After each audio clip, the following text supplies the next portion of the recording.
En fait, un jour, on s'est rencontrés sur un spectacle où on s'est ennuyé, comme Blanche Bricavard pour le spectacle. On s'est tellement ennuyé que, à la fin, on s'est retrouvés après le spectacle. On se dit, t'aimerais pas faire un spectacle, on s'ennuie pas.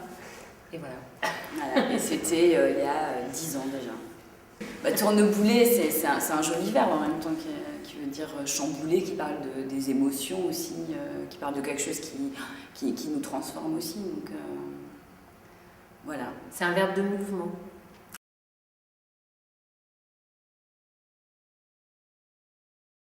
On a eu une aide du Grand Bleu pour écrire un spectacle. Et vraiment, dans le cahier des charges, M. Alonberg nous avait bien dit qu'il fallait que ça s'adresse à des enfants à partir de 7 ans. Et après, je pense que c'est un endroit où, si on ne l'a jamais quitté, parce qu'après on a toujours eu la possibilité d'aller chercher ailleurs, je pense que c'est un endroit où on se sent bien. Et moi, en tout cas, je me sens de mieux en mieux, enfin pas de mieux en mieux, mais je me dis vraiment c'est là où je me sens bien dans ce langage-là et dans cet univers-là et à cet endroit-là de la recherche. Et aussi de m'adresser à des enfants, ça m'intéresse. Dès le début, je pense qu'on a senti aussi dans cet endroit du jeune public un très grand espace de liberté et que dès le premier spectacle, de toute façon, il y avait une envie de pouvoir croiser aussi plusieurs langages et sans se revendiquer d'aucune étiquette.